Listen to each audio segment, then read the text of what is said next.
भारतीय संविधान पार्ट 3। पिछले 2 वीडियोज़ में मैंने आपको संविधान की छोटी छोटी बारीक बारीक जो चीज़ें थी उनके बारे में बताया था। मैंने आपको राज्य की अवधारणा के बारे में बताया था। मैंने इस बारे में बताया था कि हमारे भारत की राजनीतिक प्रशासनिक संरचना कैसी है। आज हम संविधान क्या होता है, संविधान कितने प्रकार का होता है, इसके बारे में चर्चा करेंगे। वीडियो को आप अंत तक जरूर देखें, क्योंकि कहाँ किस लाइन से प्रश्न बन जाएगा ये तो मुझे भी नहीं पता, और कहाँ आप कौन सी लाइन को मिस कर जाएंगे ये आपको भी नहीं पता, और कहाँ किस लाइन से प्रश्न आ जाएगा ये ना मुझे पता है ना आपको पता है। तो आपको ये पूरी वीडियो पूरे अंत तक जरूर देखना चाहिए। आज हम बात करते हैं कि संविधान क्या है, संविधान किसे कहते हैं। देखिए, संविधान किसी भी देश का किसी भी देश में वो सर्वोच्च अभिलेख या प्रलेख है जो उस देश की शासन व्यवस्था को संचालित करता है। एक परिभाषा के तौर पर अगर हम देखें तो संविधान उन समस्त लिखित और अलिखित विधियों और नियमों का संग्रह है। लिखित और अलिखित विधियों और नियमों का संग्रह। कई देश में संविधान लिखित है, जैसे भारत में हम देखें तो भारत में हमारा संविधान लिखित संविधान है। अमेरिका में देखें तो लिखित संविधान है, रिटन कॉन्स्टिट्यूशन है। अलिखित ब्रिटेन में अगर हम देखें तो ब्रिटेन में यह अलिखित स्वरूप का है।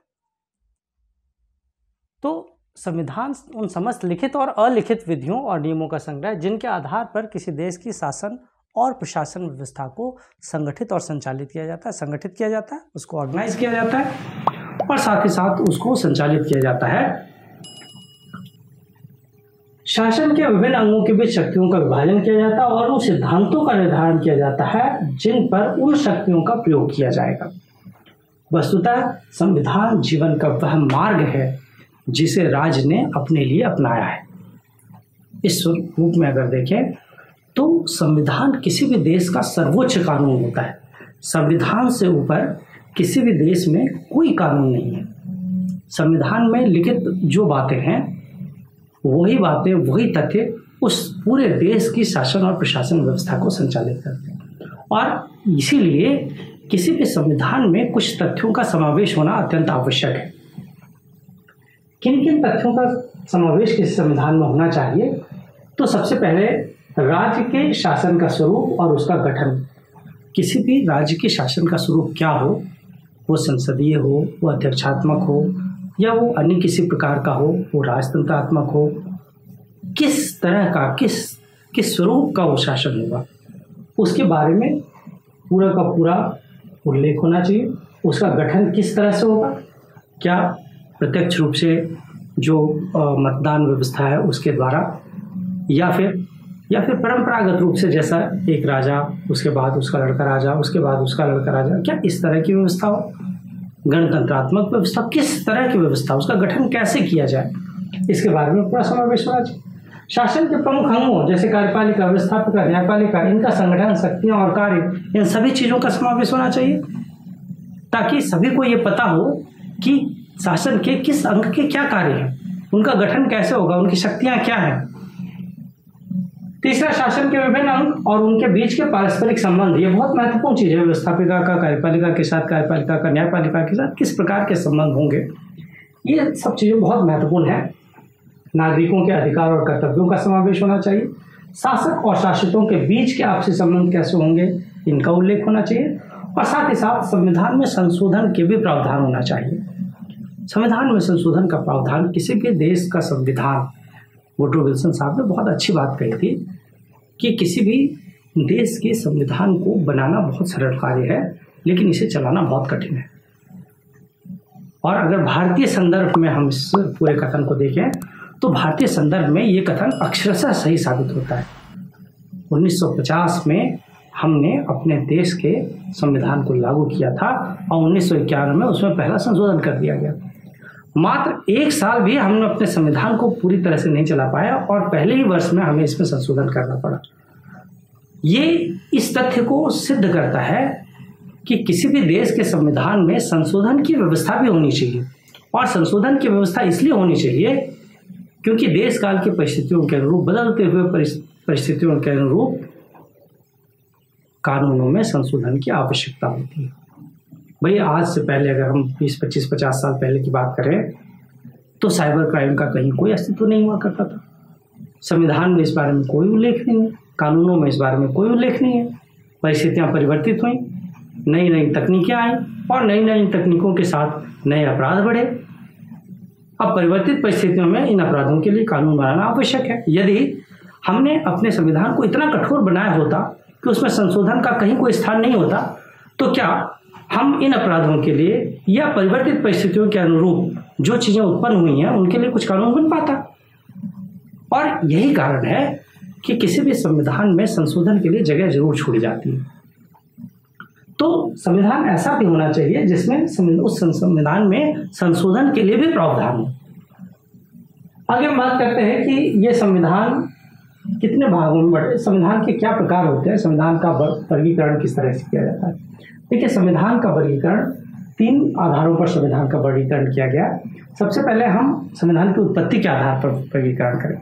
संविधान की उत्पत्ति के आधार पर आपको 2 प्रकार के संविधान दिखाई दे रहे हैं, विकसित संविधान और निर्मित संविधान। विकसित संविधान क्या होते हैं? तो विकसित संविधान वो संविधान होते हैं जिनका निर्माण किसी संविधान सभा के द्वारा नहीं किया गया। वास्तव में किसी देश में जो प्रचलित प्रथा परंपराएं थी, उन प्रचलित प्रथा परंपराओं के धीरे धीरे करके विकसित होते हुए ही उस देश में संविधान का निर्माण होता है। अर्थात वो किसी निश्चित संविधान निर्मात्री सभा के द्वारा उसका निर्माण नहीं किया गया है। यदि हम देखें तो ब्रिटेन का संविधान कमोबेश एक विकसित प्रकार का संविधान है, क्योंकि वहाँ जो प्रथा परंपराएं समय के अनुसार प्रचलित होती चली गई, उन्हीं प्रथा परंपराओं ने धीरे धीरे करके कानूनों का स्वरूप लिया और आगे चलकर वही संविधान वहाँ पर बन गया।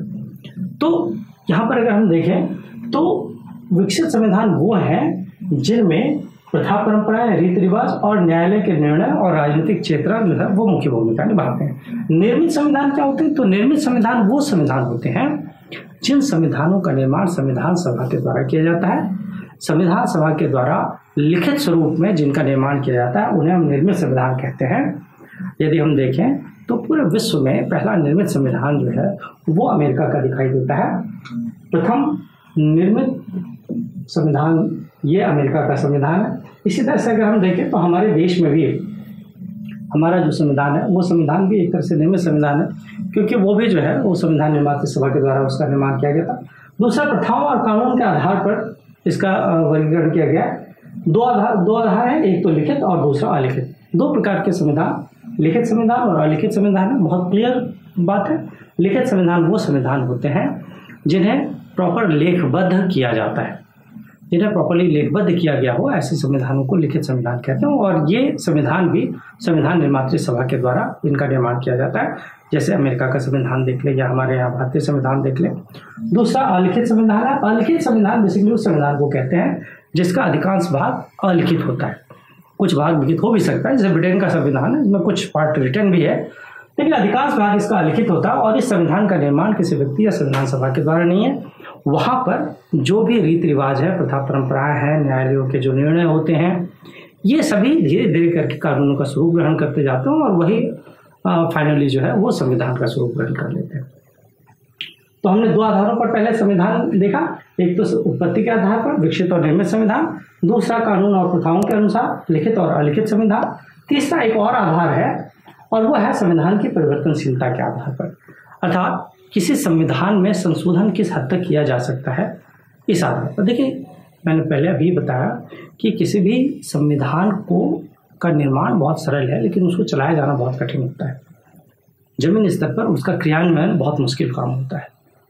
तो संविधान में संशोधन की जगह इसीलिए छोड़ी जाती है। लेकिन कुछ संविधान ऐसे होते हैं जो बहुत कठोर होते हैं, कुछ संविधान ऐसे होते हैं जो लचीले होते हैं। लचीले संविधान कौन से संविधान होते हैं? तो लचीले संविधान से तात्पर्य ऐसे संविधान से है जिसमें संशोधन की गुंजाइश छोड़ी जाती है। समय परिस्थितियों के अनुरूप, देश काल की परिस्थितियों के अनुरूप कई बार ऐसी आवश्यकताएं होती हैं जिनमें संविधान में संशोधन करना आवश्यक हो जाता है। और इसीलिए उस संविधान में ये प्रावधान कर दिया जाता है कि इनमें संशोधन किया जा सके। अधिकांशतः जो अलिखित स्वरूप के संविधान होते हैं उनमें संशोधन बड़ी आसानी से किया जा पाता है। जो लिखित स्वरूप के संविधान होते हैं उनमें संशोधन उतनी आसानी से नहीं किया। जैसे ग्रेट ब्रिटेन का संविधान है जिसमें संशोधन आसानी से किया जा सकता है, तो वो एक लचीला संविधान माना जाता है। कठोर संविधान वो संविधान होते हैं जिनमें परिवर्तन करना कठिन होता है। इनमें संविधान संशोधन की जो प्रक्रिया होती है वो जटिल होती है। प्रायः लिखित संविधान जो होते हैं वो कठोर संविधान होते हैं, और कठोर संविधान का अच्छा उदाहरण अमेरिका है। अमेरिका में, अमेरिका के कानून में तो संविधान, अमेरिका का संविधान जो है उसको तो उसमें संशोधन करना मुश्किल काम था, हालांकि उसे भी थोड़ा लचीला बनाया गया, लेकिन आज भी अमेरिका का संविधान जो है वो कठोरतम संविधान में से एक माना जाता है। अगर हम भारतीय संदर्भ की बात करें तो भारतीय संदर्भ में भारतीय संविधान को कठोरता और लचीलेपन के मिश्रण का संविधान कहा गया। अर्थात हमारे देश में लिखित संविधान है, इस रूप में देखें तो एक कठोर संविधान है, लेकिन अनुच्छेद 368 अर्थात संविधान संशोधन प्रक्रिया को जोड़कर हमने इसे लचीला स्वरूप भी प्रदान किया है। इस रूप में हमारा भारतीय संविधान लचीलेपन और कठोरता का एक सम्मिश्रण दिखाई देता है। तो आज हमने संविधान क्या है, संविधान कितने प्रकार का होता है, इसके बारे में चर्चा की। अगले वीडियो में हम बात करेंगे भारतीय संविधान के संवैधानिक विकास की, किस तरह से हमारा भारतीय संविधान निर्मित हुआ, हम इसकी चर्चा करेंगे। आज के लिए इतना ही। अगर आपको वीडियो अच्छे लग रहे हैं तो आप प्लीज़ इस चैनल को सब्सक्राइब करें, वीडियोज़ को शेयर भी करें ताकि दूसरे अन्य छात्रों को भी इसका लाभ मिल सके। Thank you so much.